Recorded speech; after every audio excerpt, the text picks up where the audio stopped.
স্বৈরাচার মুক্তির পর এখন সময় দেশ গড়ার, তারেক রহমান। ন্যূনতম সংস্কারের পরে নির্বাচন দিন, ফখরুল। বিএনপির জাতীয় ঐক্যের আহ্বানের সঙ্গে একমত জামায়াত, প্রধান উপদেষ্টাকে জানালো ডক্টর শফিক।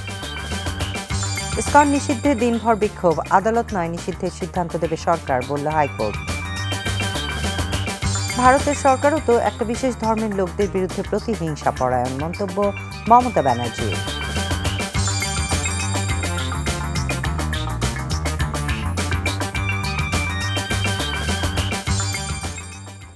আসসালামু আলাইকুম, ফারহানা জামান টিউলিপ স্বাগত জানাচ্ছি এনটিভির মধ্যরাতের খবরে। ক্রাউন সিমেন্ট শিরোনাম দেখছিলেন, এবারে নিয়ে যাচ্ছি পুরো খবরে। সবাই মিলে দেশকে স্বৈরাচার মুক্ত করা হয়েছে উল্লেখ করে বিএনপির ভারপ্রাপ্ত চেয়ারম্যান তারেক রহমান বলেছেন, এখন সময় দেশ গঠনের। বৃহস্পতিবার বিকেলে লালমনিরহাটে শহীদ জিয়া ফুটবল টুর্নামেন্টের সমাপনী অনুষ্ঠানে তিনি কথা বলেন। তারেক রহমান বলেন, দেশে আন্তর্জাতিক মানের খেলোয়াড় তৈরি করতে হবে। এজন্য প্রতিভাবানদেরকে দেশের বিভিন্ন প্রান্ত থেকে খুঁজে বের করে আনার তাগিদ দেন তিনি। রংপুরের মইনুল ইসলামকে সাথে নিয়ে ইউনুস আলীর ক্যামেরায় হাসান মাহমুদের রিপোর্ট। অগ্রহায়ণের পড়ন্ত বিকেলে লালমনিরহাটের শহীদ আবুল কাশেম কলেজ মাঠে গ্রামীণ ফুটবলের আসরে হাজারো মানুষ। শহীদ জিয়া ফুটবল টুর্নামেন্টের ষষ্ঠ আসরের ফাইনালে লন্ডন থেকে যুক্ত হয়ে তারেক রহমান বললেন, স্বৈরাচার পতনের পর এবার সব ক্ষেত্রে শুরু হোক দেশ গড়ার কাজ। আমরা স্বৈরাচার মুক্ত করেছি দেশের মানুষ স্বৈরাচারকে বিদায় করেছে এই দেশ থেকে। এখন সামনের দিনে হচ্ছে দেশ গড়ার পালা। আমাদের শুধু মেধাবী ডাক্তার বা ইঞ্জিনিয়ার বা আর্কিটেক্ট থাকলেই চলবে না।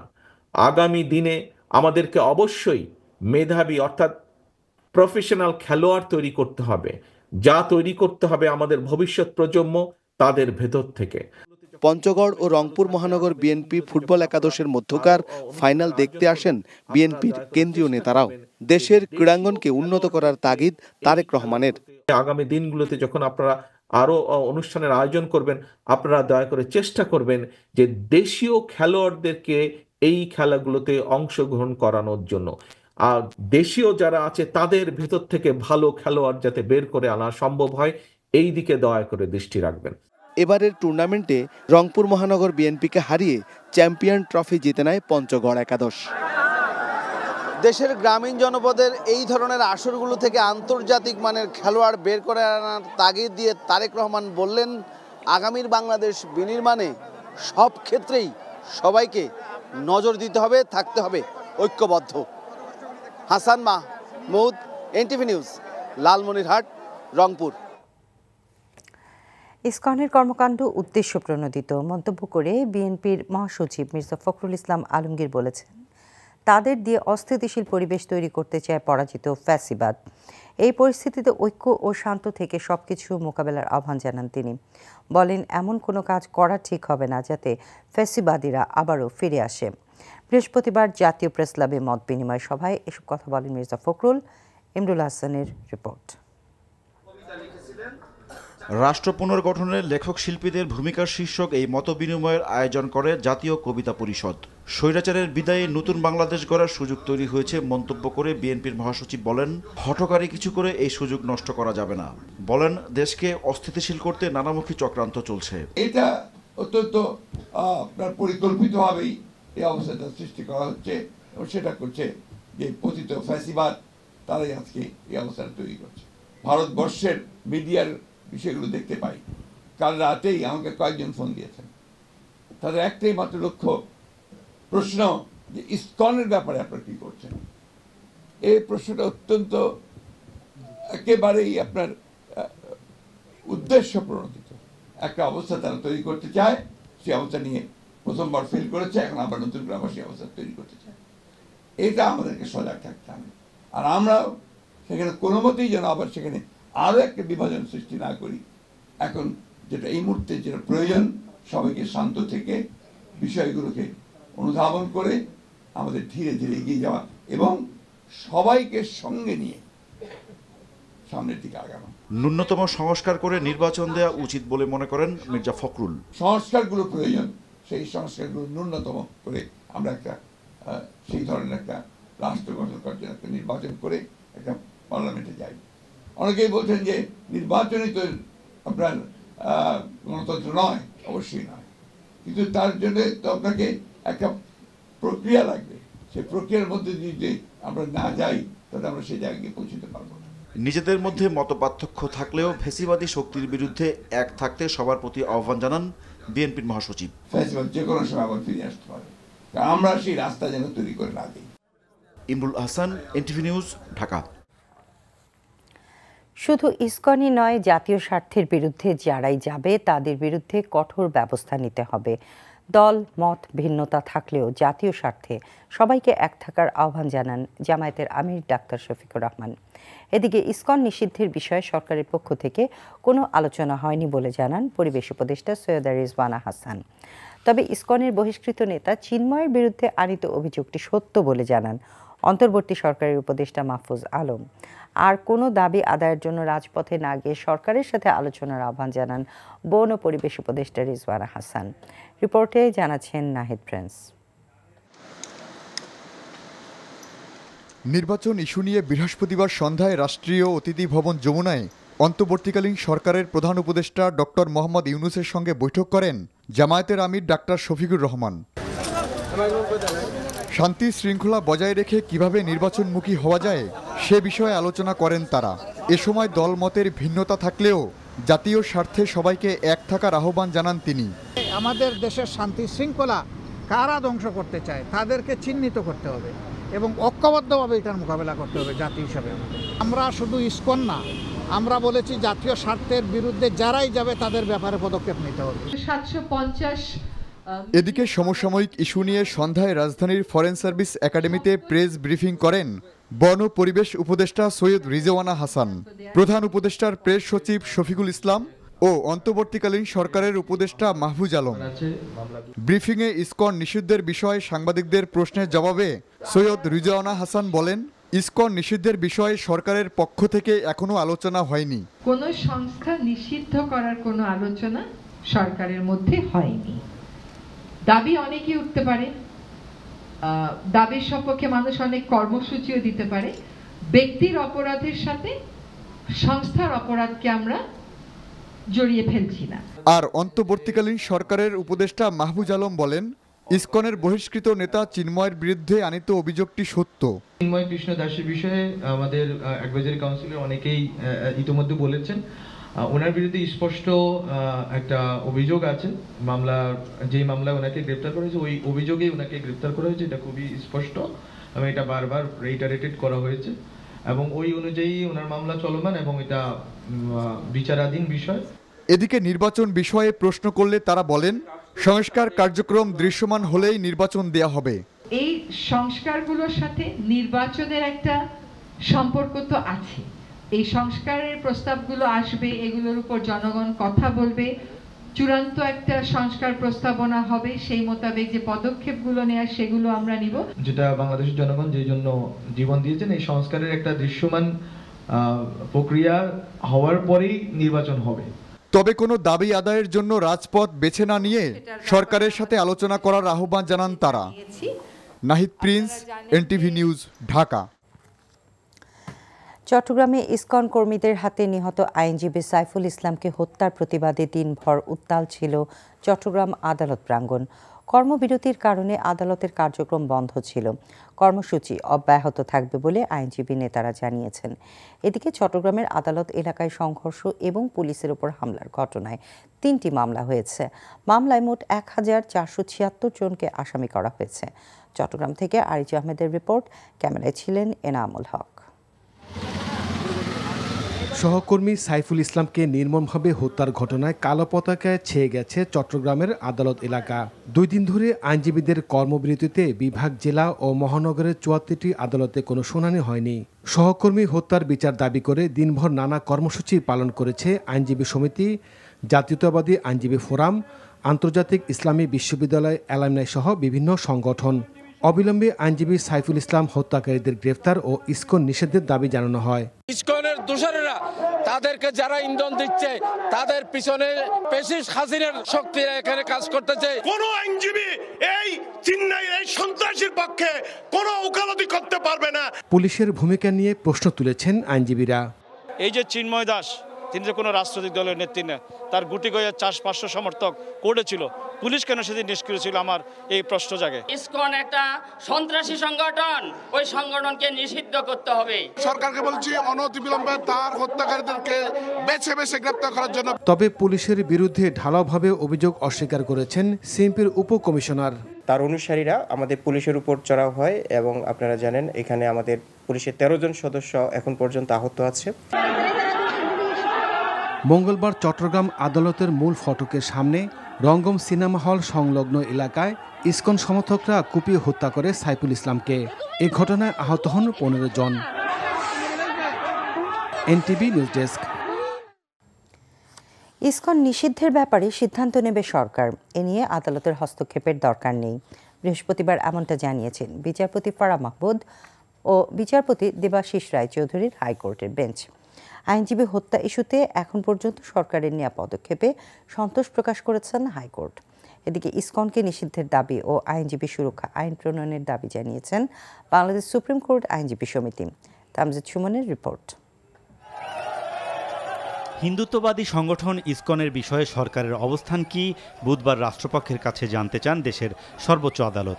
চট্টগ্রামের আইনজীবী সাইফুল ইসলাম আলিফ হত্যাসহ সাম্প্রতিক বিষয়েও সরকারের অবস্থান জানতে চাওয়া হয়। 3টা মামলা হয়েছে, একটা মামলা 30 জনকে গ্রেপ্তার করা হয়েছে, আর একটা মামলা 6 জনকে গ্রেপ্তার করা হয়েছে এবং বাকিটা আন্ডার ইনভেস্টিগেশন আছে, দেখে সিসিটিভি ফুটেজ দেখে পর্যক্রমে তারা তাদের কার্যক্রম চালিয়ে যাচ্ছে।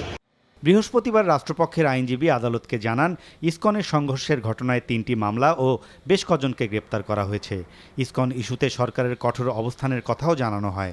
এ সময় উচ্চ আদালত বলেন ইসকন নিষিদ্ধ হবে কিনা সেটি সরকারের নীতিগত সিদ্ধান্ত, এ বিষয়ে আদালতের হস্তক্ষেপ ঠিক হবে না। এদেশের মানুষের সৌহার্দ্যপূর্ণ সম্পর্ক কখনো ভাঙবে না বলেও মন্তব্য করেন উচ্চ আদালত। সরকারের যেটি পলিসিগত ব্যাপার বা তাদের ইনভেস্টিগেশনের ব্যাপার, যেটাতে আদালতের কোনো এখতিয়ার নেই, সেটাতে তারা আসলে ইন্টারফেয়ার করতে চান না। যেহেতু সরকার এখন তাদের কাছে যে তথ্য দেওয়া হচ্ছে মনে হয়েছে যে যথেষ্ট পরিমাণেই যা করার প্রয়োজন সেই সঠিক পদক্ষেপগুলোই নিচ্ছে, তো ওনারা বলেছেন যে পরবর্তীতে যদি কখনো প্রয়োজন হয় তাহলে তারা আমাদেরকে সহায়তা করার জন্য, তদন্তে সহায়তা করার জন্য যা করা দরকার করবেন, কিন্তু এই মুহূর্তে ওনারা কোনো আদেশ দিলে সেটি বোধহয় সঠিক হবে না। এদিকে এক ব্রিফিংয়ে সুপ্রিম কোর্ট আইনজীবী সমিতি ইসকনকে নিষিদ্ধের দাবি জানায়। সন্ত্রাসী সংগঠন ইসকন সদস্যবৃন্দ সাইফুল ইসলাম আলিফকে নৃশংসভাবে হত্যা করেছে, আমরা এর তীব্র প্রতিবাদ জানাচ্ছি। এই নৃশংস হত্যাকাণ্ডের সঙ্গে জড়িত ব্যক্তিদের বিরুদ্ধে সর্বোচ্চ গুরুত্ব দিয়ে আইনি ব্যবস্থা গ্রহণের জন্য সরকারের প্রতি বাংলাদেশ সুপ্রিম কোর্ট আইনজীবী সমিতি জোরালো দাবি জানাচ্ছে এবং সেই সাথে ইসকনকে নিষিদ্ধ করতেও জোরালো দাবি জানাচ্ছে। আইনজীবীদের সুরক্ষায় আইন তৈরির দাবিও জানিয়েছে সুপ্রিম কোর্ট আইনজীবী সমিতি। Tamjid Suman, NTV news, Dhaka. ISKCON বাংলাদেশের সভাপতি সত্যরঞ্জন বাড়ুই বলেছেন চিন্ময়ের মতো ইসকন বহিষ্কৃত নেতাদের কার্যকলাপের জন্য দায়ী নয়। ইসকনকে নিয়ে মিথ্যা, বানোয়াট ও উদ্দেশ্য প্রণোদিতভাবে অপপ্রচার ছড়ানো হচ্ছে বলে দাবি করেন তিনি। বৃহস্পতিবার সকালে রাজধানীর স্বামীবাগ ইসকন মন্দিরে সংবাদ সম্মেলনে এসব কথা বলেন তিনি। তিনি জানান ইসকন একটি আন্তর্জাতিক সংগঠন, কোনো ভারতীয় সংগঠন নয়। চট্টগ্রামে আইনজীবী সাইফুল ইসলাম আলিফের হত্যার ঘটনায় ইসকনকে জড়িয়ে মিথ্যাচার করা হচ্ছে। ইসকনের বিরুদ্ধে মিথ্যা ও বিভ্রান্তিমূলক প্রচারণার সঠিক তদন্ত করে প্রকৃত সত্য উদ্ঘাটন করার দাবি জানান তিনি।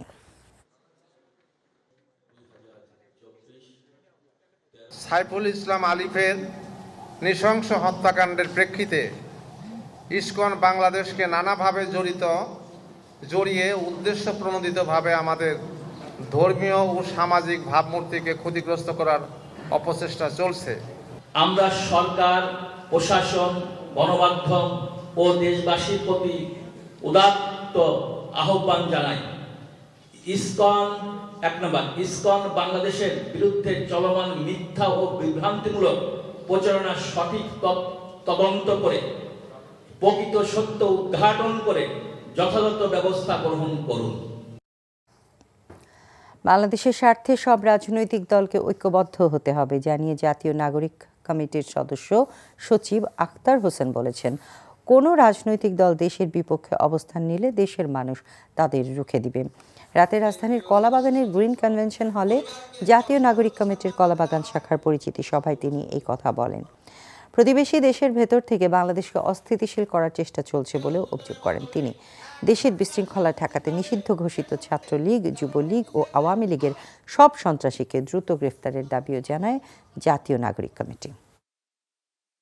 আমাদেরকে এই ভেবেই বাংলাদেশের স্বার্থের প্রশ্নে বিএনপি, জামাত, বামপন্থী সংগঠন থেকে শুরু করে নিয়ে সকল রাজনৈতিক দল সকলকে একখানে আসতে হবে।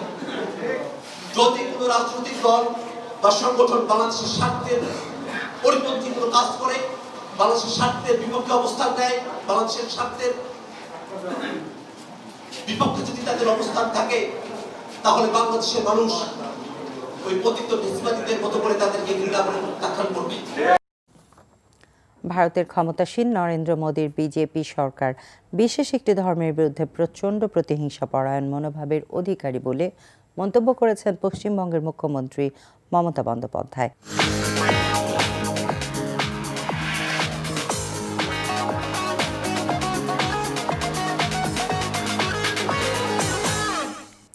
নগদ নিবেদিত অর্থনীতির খবর।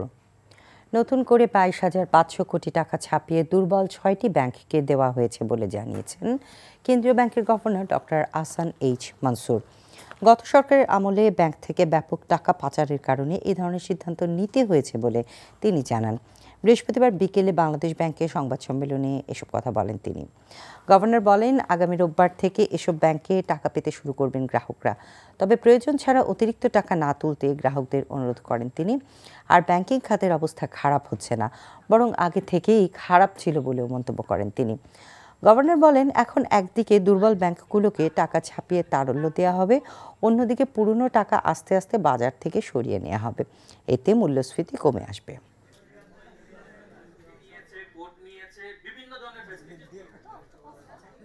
বলেছিলাম যে টাকা ছাপাবো না, সেখান থেকে আমি সাময়িকভাবে সরে আসছি, কিন্তু পুরোপুরিভাবে নয়।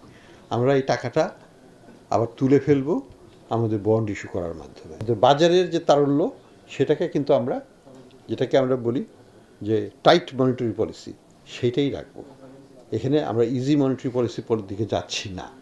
কাজে আমরা এক হাতে দেব, এই ব্যাংকের টাকা যদি এই ব্যাংকে থাকে তাহলে তো কোনো অসুবিধা নেই। এই ব্যাংকের টাকা যদি অন্য ব্যাংকে যায়, তাহলে আমরা লিকুইডিটি, আমরা বন্ড ইস্যু করে সেই টাকাটা তুলে নিয়ে আসবো।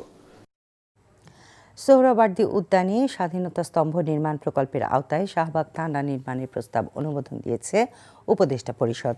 বৃহস্পতিবার সকালে প্রধান উপদেষ্টার কার্যালয়ে অনুষ্ঠিত উপদেষ্টা পরিষদের নিয়মিত বৈঠকে এই সিদ্ধান্ত হয়েছে বলে জানিয়েছেন মন্ত্রিপরিষদ সচিব ডক্টর শেখ আব্দুর রশিদ। সচিবালয়ে আয়োজিত ব্রিফিংয়ে তিনি আরও বলেন, এর আগে ইন্টারকন্টিনেন্টাল হোটেলের উল্টো পাশে হবার সিদ্ধান্ত হলেও তা হচ্ছে না। সোহরাওয়ার্দী উদ্যানের ঐতিহাসিক স্থানগুলো যথাসম্ভব সংরক্ষণের সিদ্ধান্ত হয়েছে বলেও জানান মন্ত্রিপরিষদ সচিব। বৈঠকে জুলাই আগস্টের গণ অভ্যুত্থানের উপর আন্তর্জাতিক মানের তথ্যচিত্র নির্মাণেরও অনুমোদন দেওয়া হয়। এছাড়া দেশের সাম্প্রতিক পরিস্থিতি নিয়ে অনির্ধারিতভাবে আলোচনা হয়েছে বলে জানান তিনি।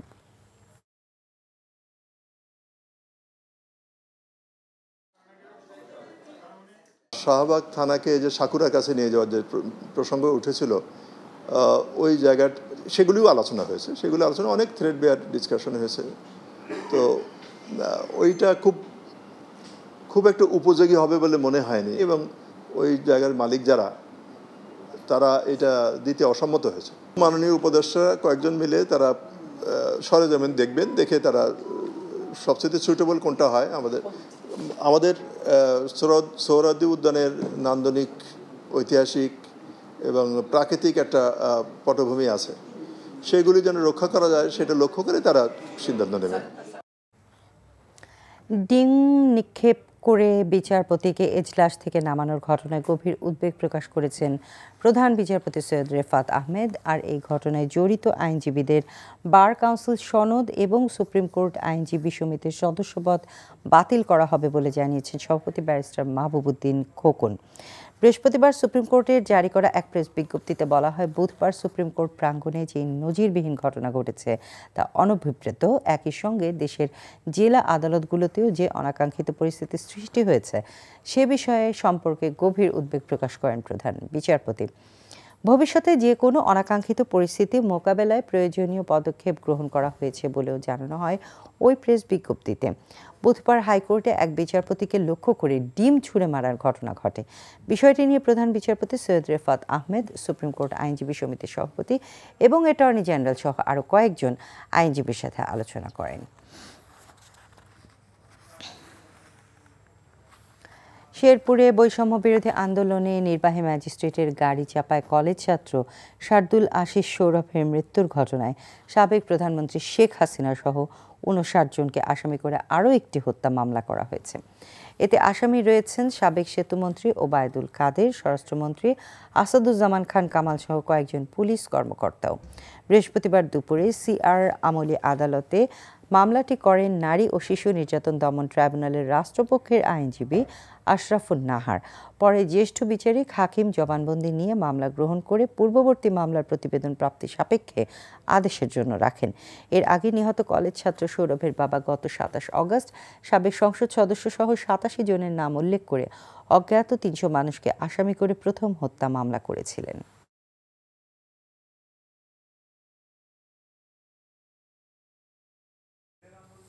সাভারে চাঁদার দাবিতে এক ইলেকট্রনিক্স ব্যবসায়ীর দোকানে দুর্বৃত্তদের হামলা এবং নগদ অর্থ লুটে নেওয়ার অভিযোগ উঠেছে। দুর্বৃত্তদের হুমকির পাশাপাশি নিরাপত্তাহীনতার উদ্বেগের কথা জানিয়েছেন ব্যবসায়ী রিপন হোসেন। বৃহস্পতিবার দুপুরে সংবাদ সম্মেলনে পৌর এলাকার ওয়ালটন আনাহিতা ইলেকট্রনিক্স শোরুমের মালিক অভিযোগ করেন, চাঁদা না পেয়ে সম্প্রতি তার ব্যবসা প্রতিষ্ঠানে ভাঙচুর চালায় দুর্বৃত্তরা। এই সময় নগদ ৫০,০০০ টাকা লুটে নেয় তারা। জড়িতদের ধরতে অভিযান চলছে বলে জানিয়েছেন সাভার মডেল থানার ওসি জুয়েল মিয়া। এবারে প্রবাসের খবর। পর্তুগালের রাজধানী লিসবনে সদ্য গঠিত পর্তুগাল বাংলাদেশ চেম্বার অব কমার্সের জমকালো উদ্বোধনী হয়েছে। স্থানীয় সময় বুধবার এই অনুষ্ঠানের আয়োজন করা হয়। এতে অতিথি ছিলেন পর্তুগিজ সরকারের উপদেষ্টা Paulo Nunes, Lisbon social democratic পার্টির প্রতিনিধি ডাক্তার জোয়াকুইন ফেরেইরা, ব্রাজিলের চেম্বার অব কমার্সের কূটনৈতিক প্রতিনিধি দল, অ্যাঙ্গোলা, লুয়ান্ডা, আগা খান ফাউন্ডেশনের প্রতিনিধি দল সহ বাংলাদেশ ও পর্তুগালের ব্যবসায়ী সহ বিভিন্ন পেশার অতিথিরা এখানে উপস্থিত ছিলেন। বক্তব্য দেন পর্তুগাল বাংলাদেশ চেম্বার অব কমার্সের সেক্রেটারি আব্দুল আহাদ সালমান। ভাইস প্রেসিডেন্ট মোহাম্মদ জামাল উদ্দিনের সঞ্চালনায় সমাপনী বক্তব্য দেন চেম্বারের সভাপতি মোহাম্মদ জীবন।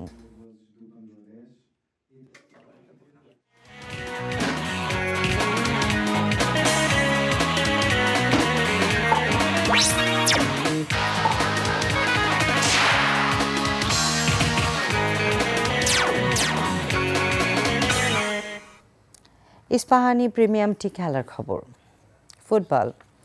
ঘরোয়া ফুটবলের সবচেয়ে মর্যাদাপূর্ণ আসর বাংলাদেশ প্রিমিয়ার লিগ বিপিএল মাঠে গড়াচ্ছে শুক্রবার।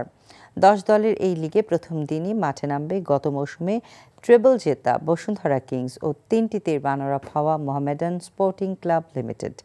কুশল ইয়াসিরের রিপোর্ট। উদ্বোধনী দিনে বিপিএল এর 3টি ম্যাচ মাঠে গড়াবে। বিকেল 5:30টায় বসুন্ধরা কিংসের প্রতিপক্ষ চট্টগ্রাম আবাহনী নিজেদের মাঠ কিংস অ্যারিনায় নামার আগে শিরোপায় চোখ বর্তমান চ্যাম্পিয়নদের। এবার ভেন্যুর তালিকায় যোগ হয়েছে গাজীপুরের শহীদ বরকত স্টেডিয়াম। দুপুর 2:30টায় এই মাঠেই ঢাকা ওয়ান্ডারার্স খেলবে মোহামেডানের বিপক্ষে। গত মৌসুমে 3টি প্রতিযোগিতায় রানার্স আপ হয়েছে সাদা কালো জার্সিধারীরা। চ্যাম্পিয়ন হওয়ার পরিকল্পনা নিয়ে মৌসুম শুরু করতে চায় মোহামেডান। এদিকে একই সময়ে মুন্সিগঞ্জের বীরশ্রেষ্ঠ মতিউর রহমান স্টেডিয়ামে ব্রাদার্স খেলবে পুলিশের বিপক্ষে। ভেন্যুর তালিকা থেকে বাদ দেয়া হয়েছে গোপালগঞ্জের শেখ ফজলুল হক মনি স্টেডিয়ামকে। কুশল ইয়াসির, এনটিভি নিউজ, ঢাকা। ক্রিকেটের খবর। ঘরোয়া ক্রিকেটের স্বচ্ছতা বজায় রাখতে বিসিবির আরও কঠোর হওয়া উচিত বলে মনে করেন বাংলাদেশ দলের সাবেক অধিনায়ক শফিকুল হক হীরা। এছাড়াও পরিচালকের সংখ্যা কম হয় বিসিবি সভাপতির উপর চাপ বেড়েছে বলে মতামত তার। নিলয় মজুমদারের রিপোর্ট। সম্প্রতি তৃতীয় শ্রেণীর ক্রিকেটে মারামারি ঘটনায় তোলপাড় ওঠে ক্রিকেট অঙ্গনে। তেজগাঁও ক্রিকেট একাডেমি ও সাফিরা ক্লাবের ক্রিকেটাররা ম্যাচ শেষে মারামারিতে জড়ানোর পরেও শাস্তির সম্মুখীন না হয়ে উল্টো ম্যাচ খেলতে দেখা গেছে তাদের। এমন ন্যাক্কারজনক ঘটনা নিয়ে এনটিভি একটি প্রতিবেদন প্রচারিত হলে টনক নড়ে বিসিবির। এমন ঘটনার দায় কোনোভাবেই বিসিবি বর্তমান পরিষদ এড়াতে পারে না বলে অভিমত সাবেক অধিনায়ক শফিকুল হক হীরার। গন্ডগোল করছে, মারামারি করছে, এবং আমি যেটা জানি যে ওয়ান ডাউন ব্যাটসম্যান 10 নম্বরের ব্যাটসম্যানকে পাঠিয়েছে 1 ডাউনে, 9 নম্বর ব্যাটসম্যানকে পাঠিয়েছে 2 ডাউনে। তো দিস ইজ মানে এটা তো হলো ম্যাচ ফিক্সিংয়ের মতো। অনেক তৃতীয় শ্রেণীর খেলায় একটা গন্ডগোল হয়েছে। আমি তো জানি না ডিসিপ্লিন কমিটিতে কে আছে, আদৌ ডিসিপ্লিন কমিটি আছে কি না, নাকি ফারুক, ফাহিম আর এখন যে 5-6 জন আছে এরা মিলে ডিসিশন দিছে। বিসিবির বর্তমান পরিচালনা পর্ষদের মধ্যে কার্যকরী ভূমিকায় দায়িত্ব পালন করাটাই চ্যালেঞ্জিং হয়ে গেছে বর্তমান পরিচালকদের।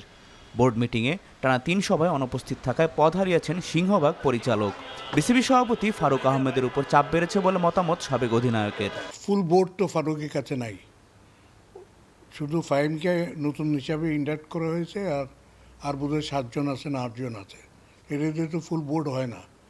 তো কাজগুলি স্প্লিট করবে কেমনে, এক এক ডিপার্টমেন্ট করবে কেমনে, আরও ডিপার্টমেন্ট করবে কেমনে, নতুন ডিপার্টমেন্ট করবে, কে কোন ডিপার্টমেন্ট দেখবে, এখানে একটু প্রবলেম হয়তো পড়তে পারে। বাট আমি যে জানি যে Faruk is trying very hard. আসন্ন বিপিএলে অংশগ্রহণকারী দলগুলোর আর্থিক স্বচ্ছতা বজায় রাখতে কড়া নজরদারি করা উচিত বলে জানিয়েছেন বিসিবির এই councillor. Niloy Majumdar, NTV news, Dhaka. খবর শেষ করছি, যাবার আগে ক্রাউন সিমেন্ট শিরোনামগুলো জানিয়ে যাচ্ছি আরও একবার। স্বৈরাচার মুক্তির পর এখন সময় দেশ গড়ার, তারেক রহমান। ন্যূনতম সংস্কারের পরে নির্বাচন দিন ফখরুল। বিএনপির জাতীয় ঐক্যের আহ্বানের সঙ্গে একমত জামায়াত, প্রধান উপদেষ্টাকে জানালেন ডক্টর শফিক। ইসকন নিষিদ্ধের দিনভর বিক্ষোভ, আদালত নয় নিষিদ্ধের সিদ্ধান্ত দেবে সরকার, বলল হাইকোর্ট। ভারতের সরকারও তো একটা বিশেষ ধর্মের লোকদের বিরুদ্ধে প্রতিহিংসাপরায়ণ, মন্তব্য মমতা ব্যানার্জির। এই ছিল মধ্যরাতের খবরে। এই খবরের ভিডিও সহ আপডেট জানতে ভিজিট করুন এনটিভি অনলাইন www.ntvbd.com। এছাড়াও এনটিভি জনপ্রিয় সব অনুষ্ঠান ও খবরের আপডেট জানতে ভিজিট করুন আমাদের ইউটিউব ও ভেরিফাইড ফেসবুক পেজে।